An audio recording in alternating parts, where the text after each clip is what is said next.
Une équation résolue apparaît sur votre bureau. L'écriture est la vôtre, le raisonnement aussi. Sauf que vous n'avez aucun souvenir de l'avoir écrite. Pas de brouillon, pas de notes, rien. Et pourtant, la solution est exacte. Ce scénario n'est pas tiré d'un film de science-fiction, c'est une expérience de pensée publiée en janvier 2026 par une physicienne d'Oxford. Et elle pourrait remettre en cause l'une des hypothèses les plus ancrées de la physique quantique, l'idée que les univers parallèles sont totalement séparés les uns des autres. Bonjour à tous, aujourd'hui on va parler de cette découverte qui a provoqué une onde de choc dans la communauté scientifique. Vous allez voir, ce n'est pas de la science-fiction, parce que si cette physicienne a raison, alors la frontière entre les hypothétiques mondes parallèles, une des théories qui expliquerait aujourd'hui pas mal de choses, n'est peut-être pas aussi étanche qu'on ne le pensait. Et ce qui est fascinant, c'est que tout repose sur une astuce que personne n'avait vu venir. Dans les prochaines minutes, vous allez comprendre comment un message pourrait passer d'un univers à un autre, pourquoi ça remet en question des décennies de certitude en physique, et surtout quel prix terrifiant il faudrait payer pour que ça fonctionne. Et pour comprendre cette découverte, il faut d'abord revenir sur une théorie qui divise les physiciens depuis près de 70 ans. En 1957, un étudiant de Princeton, nommé Hugh Everett, a proposé une idée radicale. D'après lui, la physique quantique n'est pas du tout aléatoire. Elle paraîtrait aléatoire parce que nous n'observons qu'une seule version de la réalité. À chaque mesure quantique, l'univers ne choisit pas un résultat plutôt qu'un autre. Tous les résultats se produisent simultanément, chacun dans un univers différent. Si vous lancez un photon à travers un détecteur et qu'il peut aller à gauche ou à droite, les deux se produisent.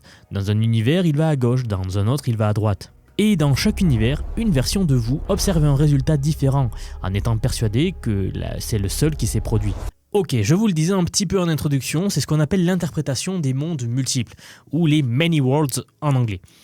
Et malgré son côté spectaculaire, c'est probablement l'une des interprétations les plus populaires parmi les physiciens quantiques aujourd'hui, en particulier à Oxford, où elle a été développée et approfondie par le célèbre David Deutsch, donc dans les années 1980.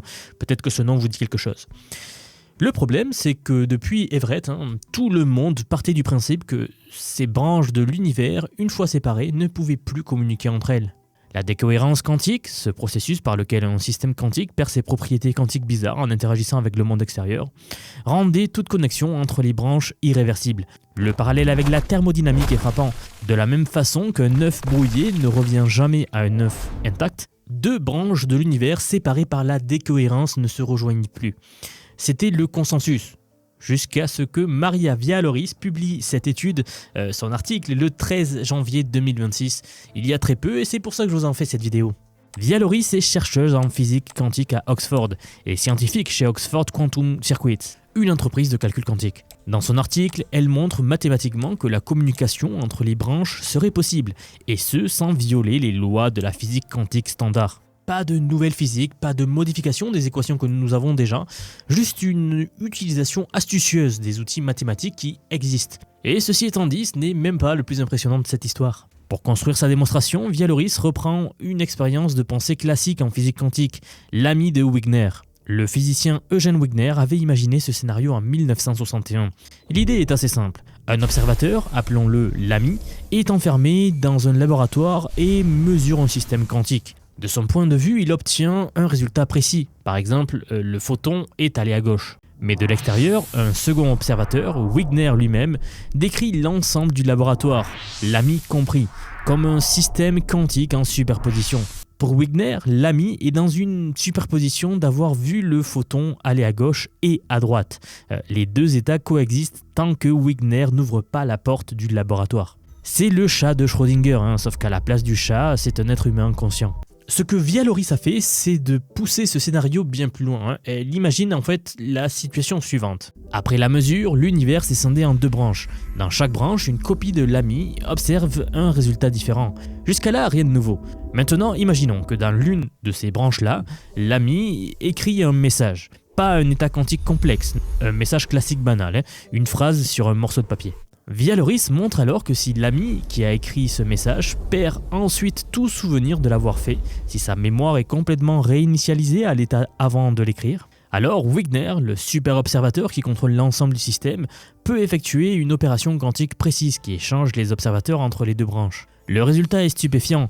L'ami de l'autre branche, celui qui n'a jamais écrit le message, se retrouve en possession de ce message. Pour bien saisir ce qui se passe, pensez à deux chambres d'hôtel identiques dans deux bâtiments séparés, sans aucun passage entre eux. Dans la chambre A, la première, quelqu'un laisse un mot sur la table de nuit, puis on lui efface la mémoire de l'avoir fait.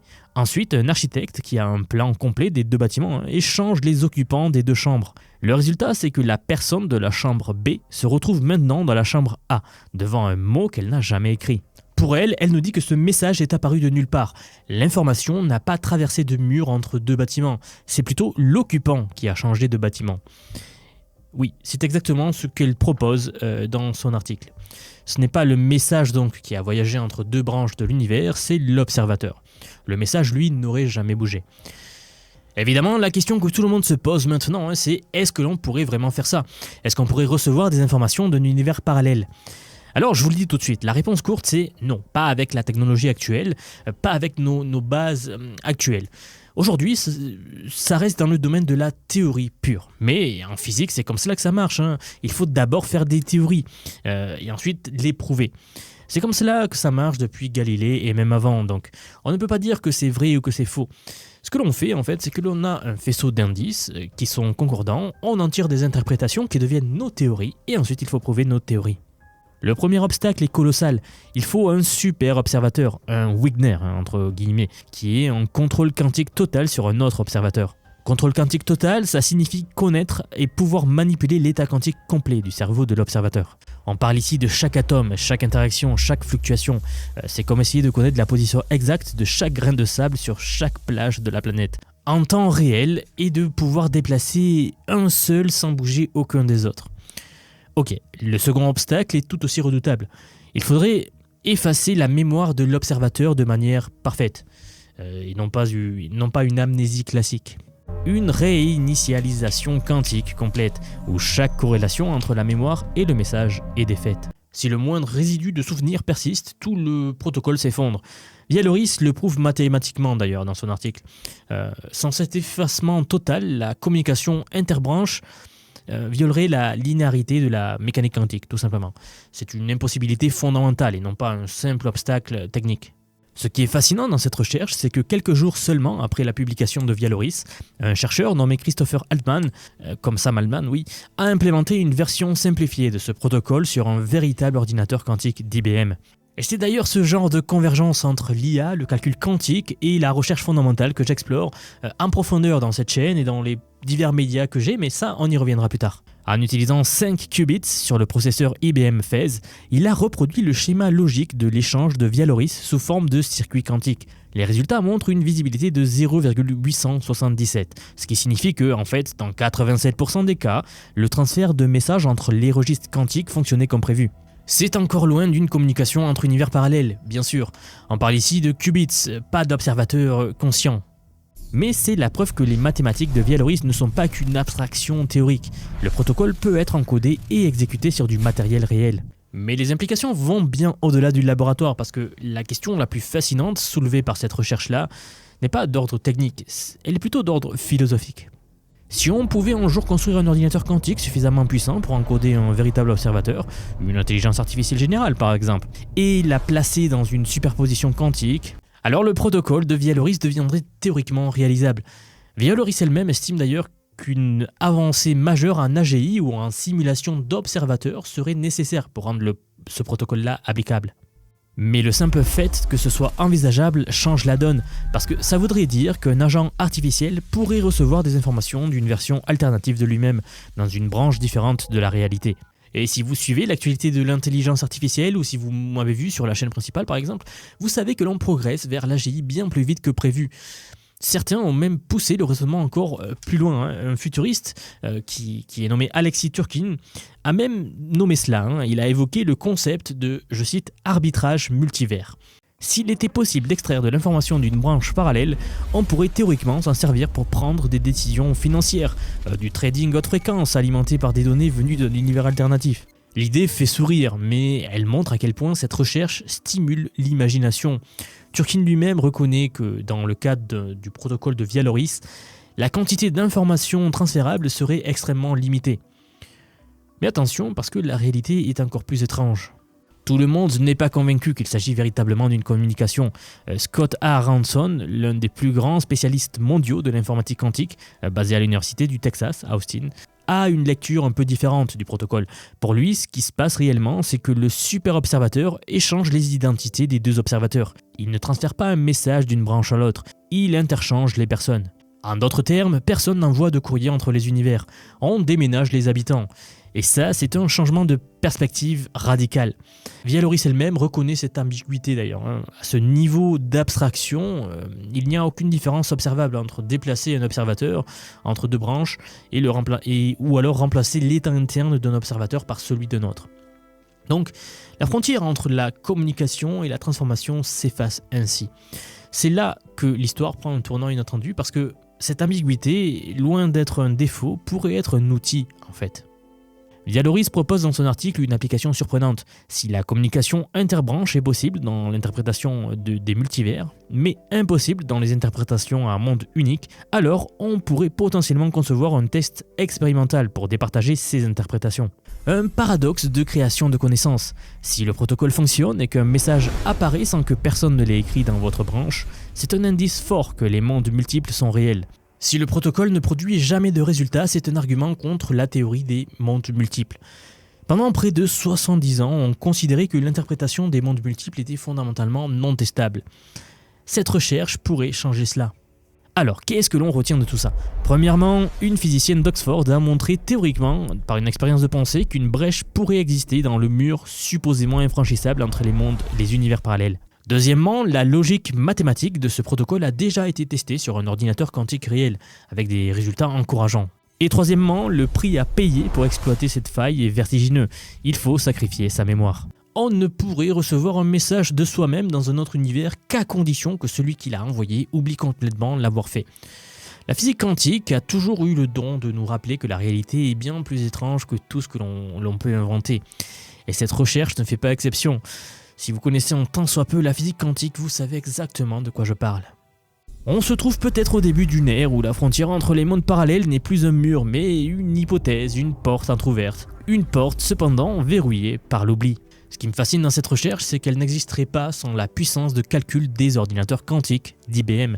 Et c'est exactement ce que l'on observe en ce moment dans tous les domaines. L'IA et les technologies quantiques ne sont plus de la science-fiction. Elles transforment déjà d'ailleurs concrètement la façon dont on travaille, dont on cherche, dont on crée. Le problème, c'est que 95% des gens regardent ces révolutions de loin, sans vraiment savoir comment en tirer parti concrètement. Alors, si vous voulez apprendre à en tirer parti, j'ai justement créé quelque chose pour vous. J'aimerais vous dire que depuis quelques mois déjà, j'ai construit un programme d'apprentissage unique. Je vous apprends l'IA sous tous ses aspects. C'est un parcours que j'ai créé et pensé pour vous transmettre tout ce que je sais. Alors non seulement sur les modèles d'IA comme ChatGPT, Gemini de Google, Grok de Elon Musk, Claude, etc. Je vous montre en fait et surtout la manière de les intégrer concrètement dans votre vie, dans votre travail, dans vos projets. Et ce que vous soyez salarié, indépendant, entrepreneur ou même à la retraite. Car oui, nous avons beaucoup de retraités dans la communauté et ils utilisent l'IA au quotidien. J'ai récemment sorti la plus grosse mise à jour à ce jour de la formation.